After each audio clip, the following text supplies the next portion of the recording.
Greetings and welcome everyone to Shadowrun Returns. Now, Shadowrun Returns is an interesting little game because it has quite a long history. Now, Shadowrun was originally, I believe, a tabletop game, and then it turned into a Sega Genesis game and a Super Nintendo game, I believe, and now it's been kickstarted and now it is being released on PC as Shadowrun Returns, which is, I believe, a sequel and not like a remake or anything like that, and it's very interesting.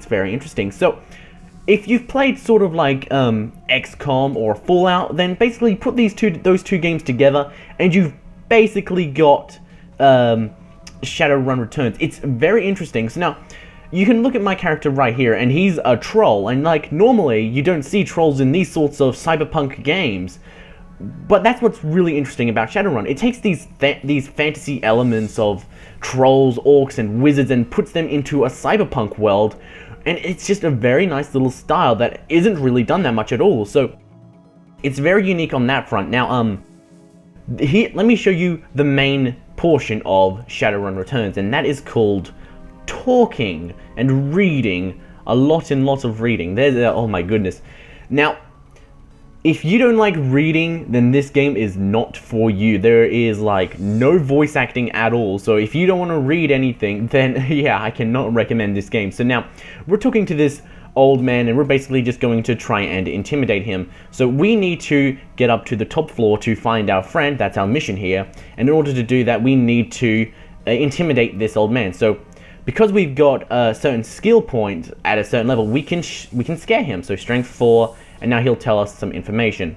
So that's strength 4. So now, what's interesting about the strength and all that, it's well, the strength and the skill checks and all that, they're a lot like Fallout, and the way that you level them up is pretty interesting. So let me show you here. We've got body, quickness, strength, intelligence, willpower, and charisma, and all of these have their own little sets of skills. So we've got body, which has determines resistance to physical damage, quickness, and all this, and it's very interesting what we've got here. So now, let's put some points into strength, and okay, so we've got that into strength, and now intelligence. So we've got points into theirs, but how are we spending these points? Well, we're using our karma. Karma is acquired by essentially it's your skill points. You get them from doing missions, finding optional missions, and completing those objectives. And that's how you get karma. So let's make our intelligence 3 and confirm. There we go. So that's that's who I am, believe it or not. I'm a troll. I'm a male, and I'm a shadow runner. And that's our friend Paco. So that's how we level up. That's basically the main skill system of Shadowrun Returns. Now, what's interesting is that when you try to spend your karma, you need to spend the equivalent of what you're adding. So you see here, we've got the maximum is 17 for body, but in order to reach that, we need to spend 17 total karma. We can't just we can't just get 17 karma and then just put 1 into each of these. We need to get, so for like level 6, we need 6 karma, and for level 7, we need 7 karma, and so on and so forth. And also for like these little sub skills here, like in quickness, we have quickness up to level 4. That means we have to get a quickness up to a certain level if we want to say get pistol up to something higher than level 4. So say we have quickness at level 4 and we want to get pistol to level 7. We can't do that until we have quickness at level 7. So you can see here it's like sort of cut off until we reach that level. So there is a use for a lot of points. So it does encourage you to do a lot of these side missions to make sure you have a lot of karma so that you can actually fill out those skill trees and whatnot. And they do allow you for like lots of different sorts of ways to play the game, or at least it seems so far. Maybe it's superficial right now, but as we go on, I'm sure it will actually get a lot deeper. But this is the first impressions after all, so I don't know 100% sure. So right now what's going on is basically this dude is getting beaten up by this other dude who is just trying to scare him because that guy's got his son or something like that. Now, oh man, I've had the worst time with this guy trying to give me the quest, so it looks like it's going to be fine here. So let's talk to Riker. Now, normally, I've been experiencing this bug where I just can't talk to this guy. Like, I'll walk into this room and he just won't give me the option to talk to him, and it's like completely random. So this game does have some bugs, but it looks like they've been mostly patched out with the day 1 patch, so you guys should be good to go. But oh man, it was annoying me for the longest time. Okay, so now right here we need to intimidate him. I need to get to the top floor, intelligence 3, and now with that skill check we can now scare him away, and now he won't hurt us, and now we can also get to the top floor, which is all well and good. So now if we activate the recording studio and then reboot the studio software, we can try and help out the guy's son who was being intimidated. Alright, so this guy right here, he wants to fight us. We can scare him away if we use a specific dialogue choice, which means we won't have to engage in combat with him. But I want to show you the combat. So let's see if we can't help shoot him. There we go. So we shot him just like that. It's a turn-based thing, so it's not that difficult at all. All right, so is that it really? Okay, cool. All right, now let's just go talk to this guy's son in here. Let's give him a nice talk. You got lucky today, kid. All right, so now we've got karma gained from that because we've completed the mission. And what does this do? BTL recording. Very nice, very nice.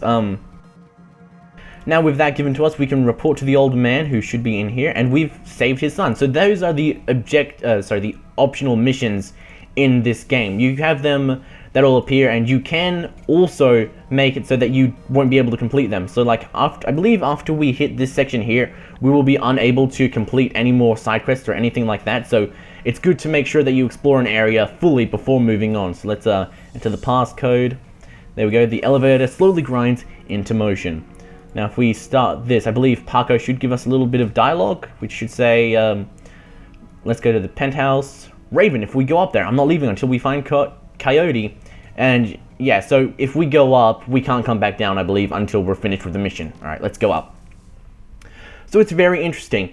A lot of the side missions do sort of have you being a very nice guy, which is kind of odd considering this game's really dark and edgy and all that. So it's a bit of a shame that you don't really have that many options to do like optional missions where you're a badass or anything like that. So now let's spend some more karma here so we can be sure to level up. Ranged combat, sure, there we go. Okay, there we go. We can also when we're leveling up, I believe we can also level up our side characters, I think. Or no, we actually can't. We can look at their skill points and all that, but we can't really do that much. At least not with Paco. Maybe later on we'll have a permanent party member that we can level up, but for right now we are unable to level up Paco. Alright, now we've started the real combat. So now, let me show you what it is. So this is basically a turn-based combat system where you go and take turns and you move, and then the enemies have their moves, and then you engage in combat. So now, there really doesn't seem to be as much of an emphasis on cover as, say, like XCOM, but it still has that sort of vibe to it, like XCOM. So if we move, we can engage, and we've got this sort of random chance of hitting them, which is supposed to be like the dice rolling of Days Gone By. So we do have a chance to hit, and we do have a chance to miss, and so that's the chance there, which can be sort of annoying, but it's understandable, and that's just, you know, how these games work. So now we can shoot this guy by just shooting him with our gun, or we can, say, swap to a different weapon by clicking these arrows over here. We can use our fists, we can use this SMG, or we can use this baseball bat. I'm going to use the SMG and shoot this guy. There we go. We got a critical hit, and we got some weak damage, and we missed. Oh, what a shame. It is really funny though when the enemies are like point blank in front of you and they miss completely, which is just hilarious, especially when they have a shotgun. Okay, so Stevie J's dead, and he's the main guy that we had to focus on.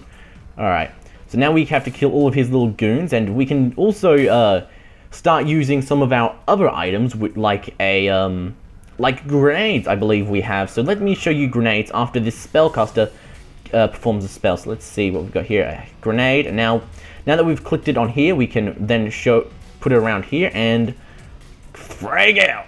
There we go. So it does a little bit of damage to them. Now, area of effect weapons, the further out they are, the less damage they'll do. So it's so you want to make sure that you make sure to put it directly onto them if possible. If not, you will do very little damage. And that's actually a really interesting sort of mechanic, because it's not only like grenades that do it, it's also, say, assault rifles that have an ability like that, where you can just sort of spray and pray, and you'll hit more people, but you'll do less damage. So it's a very interesting sort of mechanic that they've got going on there, and I like it a lot. If you want to end your turn early, you can click end turn up here, but I don't know why you would do that. So now, also, it does show you on the screen how many turns it will take to go somewhere. So now if we click here, it'll take 1 turn, but if we click, say, over here, it'll take 2 turns. And it will show that on the little display, which is very nice. Alright, so now, that thing is trying to attack me, which is not very fun. Is there anyone else around here? I don't understand why it's not letting me end the combat, since I've killed most of the people, and you're not supposed to really be fighting these things. Ouch. Alright, let's interact with this. There we go. Alright, shove the zebra meat through the door. Open the door. Alright, there we go. Now they should be distracted enough with the zebra meat so to let us pass. There we go. And now we've got Coyote here. Now we can just shoot this little lady who's been torturing our friend, so let's make sure that she pays. Oh my god. This freaking, if you can see like Coyote's arm there, like she's got like half of her arm like really messed up and she's already like, oh, I'm gonna punch you in the face. What a badass. Alright, let's talk to her. Alright, yep. Now she wants to know who we are. She's got, Paco is her boyfriend and we need to get out of here and all that stuff. There we go. And that's really what Shadowrun Returns is all about. So it's about you hunting for the killer called the Ripper, and by hunting for the Ripper, you are also trying to find out, you know, lots of other people and save their problems. You know, it's your basic RPG stuff, and there's lots of side quests and all that, and it's pretty good. So yeah. On that note, thank you for sticking around, everyone. I hope you enjoyed it, and GG. Actually, you just saw there that it said game autosaved, and now, oh, that is the biggest make it or break it sort of feature this game has. So now, there is no manual save in this game at all. So now, let me just skip past this, there we go. There is no manual save at all in this game.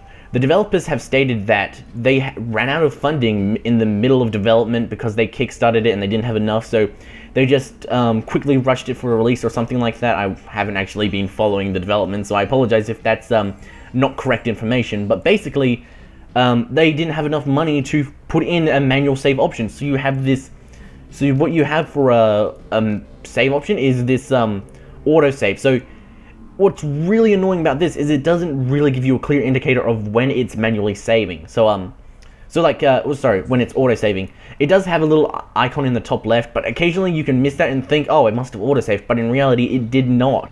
It's really annoying. If you could manually save, it would save so much trouble, and you can't save scum at all, which is annoying, especially for me, because that's how I really play RPGs, save scum all the time. But yeah, maybe later on they could patch that in once they get enough revenue generated from sales of the games, but don't quote me on that. That's all I know so far, so yeah. Let's just take a quick look at the options menu. So now we have HD textures, which is nice, camera mode, free, locked and auto, I prefer locked. Projection mode, I don't know what any of these words mean. Resolution options are very nice. It goes anywhere from 640 by 480 to like 1080 and all that. Has anti-aliasing, full screen on or off. Text speed, I don't understand why that is, because the text speed always, for me at least, appears instantaneously. It doesn't scroll at all, so that's a bit odd. Volume sliders, which is brilliant, and yeah, it's got a lot of nice options. It's okay. It's got enough options, and there is a map editor, but I haven't used that much, so I can't comment on how it is. But if it's anything like what other campaigns or games with map editors have had, then there will be some very interesting little campaigns for players to use in the coming months or years. I'm sure I can see like 20 years from now, some people still making levels for this game and people still buying it just to play those fan-made games and stuff like that. So it's yeah, I can see that happening. It's just the nature of this stuff. But anyway, on that note, thank you for sticking around, everyone. I hope you enjoyed it, and